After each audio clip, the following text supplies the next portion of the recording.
apabila Tuan Ibrahim Tuan Man menyampaikan ucapannya menggunakan bahasa Melayu di pentas persidangan antarabangsa pada November lalu. Menteri Alam Sekitar dan Air itu menerima pujian dan juga kritikan. Pun begitu Presiden NGO Sahabat Alam Malaysia, Meenakshi Rahman, memberitahu Portal Malaysia Kini, isunya melangkaui soal perjuangan memartabatkan bahasa kebangsaan. Dia mendakwa tidak ada penterjemahan langsung ketika Tuan Ibrahim berucap pada 10 November di persidangan ke-26 Konvensyen Rangka Kerja Perubahan Iklim Pertubuhan Bangsa-Bangsa Bersatu UNFCCC, dikenali sebagai COP26 di Glasgow, Scotland itu. Betul, sebab di Pertubuhan Bangsa-Bangsa Bersatu, bahasa Malaysia tidak diiktiraf sebagai bahasa rasmi. Jelasnya ketika diminta mengulas mengenai ucapan Tuan Ibrahim. Jadi bila anda pergi ke sidang UNFCCC COP26 hendak berucap, boleh berucap dalam bahasa Malaysia, tetapi harus ada penterjemahan sendiri. Kamu perlu bayar atau bawa penterjemah kamu sendiri. Jangan harapkan PBB untuk sediakan. Saya difahamkan bahawa Presiden Jokowi apabila pergi ke COP26, penterjemahan itu berlaku. Dia bercakap dalam bahasa Indonesia, tetapi ada penterjemahan langsung ketika dia berucap. Katanya yang turut hadir sebagai delegasi Pertubuhan Masyarakat Sivil pada sidang itu.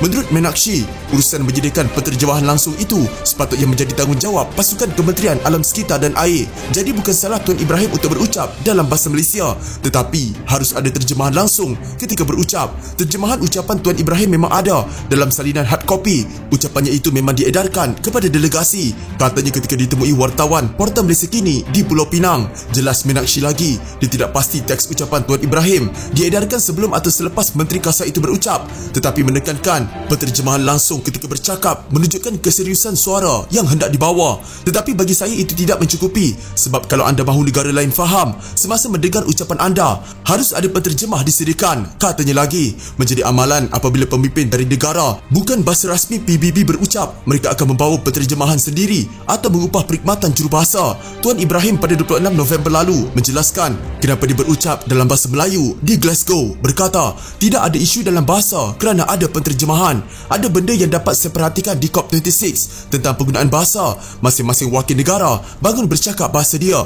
Indonesia bangun berucap bahasa dia, Korea dengan bahasa dia, Turki dengan bahasa dia, Arab dengan bahasa dia dan sebagainya. Saya bagi tahu urus seti saya hendak bercakap dalam bahasa Malaysia, katanya pada hantaran di Facebook. Menjelaskan lanjut, Tuan Ibrahim berkata ucapannya itu mendapat respon positif rakyat Malaysia. Sudah sampai masanya kita berbangga dengan bahasa kita sendiri yang biasa disebut bahasa jiwa bangsa, katanya ketika menyampaikan kenyataan negara di sesi peringkat tinggi persidangan UNFCCC COP26. Tuan Ibrahim berkata negara menyasarkan pengurangan pelepasan gas rumah kaca GHG melalui mengemas sumbangan nasional yang ditentukan NDC dan aspirasi pelepasan GHG sifar bersih seawal-awalnya pada 2050.